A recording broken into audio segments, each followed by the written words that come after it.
PTI chairman Imran Khan की गिरफ्तारी खिलाफ सिंध के मुख्तलिफ शहरन में पीटीआई कारकुनन तरफा एहतजाजी मुज़ाहरा किया विया। मुख्तलिफ शहरन में पुलिस 50 का वधीक कारकुनन की गिरफ्तार करे वरितो। कराची में पीटीआई कारकुनन तरफा शाहराह फैसल ते धरणो हणी रोड जो एक साइड ब्लॉक करे छडियो, जंहिं सबब ट्रैफिक मुअतल थी वई। पुलिस तरफा पीटीआई कारकुनन के छिड़प-छड़ करण लाइ शैलिंग कई वई, जंहिं दौरान पीटीआई कारकुनन पुलिस वैन के बाहि ॾेई साड़े छडियो। हैदराबाद के मुख्तलिफ इलाक़नि में भी पीटीआई कारकुनन तरफा एहतजाजी मुज़ाहरा किया विया। कारकुनन तरफा हैदर चौक ते एहतजाजी मुज़ाहरो कियो वियो, जंहिं सबब ट्रैफिक मुअतल थी वई। रेशम गली बंद करण ते कारकुन वापारी आमू साम्हूं थी विया।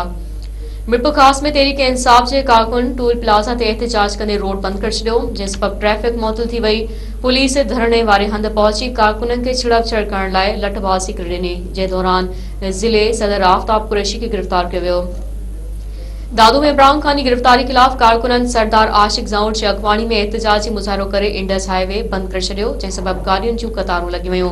कंदकोट में पीटीआई कारकुन इमरान खान की गिरफ्तारी खिलाफ दोदो खान नंदवाणी अजीज सुमरे की अगवानी में एहतजाजी मुज़ाहरो करे घंटाघर चौक ते धरणो हयो वियो।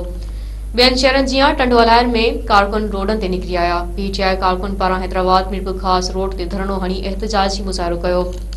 लाड़काने में पीटीआई के चेयरमैन की गिरफ्तारी खिलाफ अखबारन जावेद बुलेदी, इस्माइल अपरो, बरकत राहू जी अगवानी में एहतजाजी मुज़ाहरो कियो वियो। टंडे मोहम्मद खान में पीटीआई सरबराह इमरान खान की गिरफ्तारी खिलाफ कारकुन आफ्ताब निजामानी की अगवानी में रोडन ते निकरी आया। शहर के जुज़वी शटरबंद हड़ताल कई वई।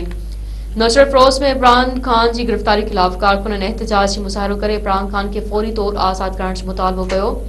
सांगढ़ में पीटीआई कारकुन मुश्ताक जुनेजो ऐं ॿियनि जी अगवानी में प्रेस क्लब आॾो एहतजाजी मुज़ाहरो करे टायरनि खे बाहियूं ॾिनियूं।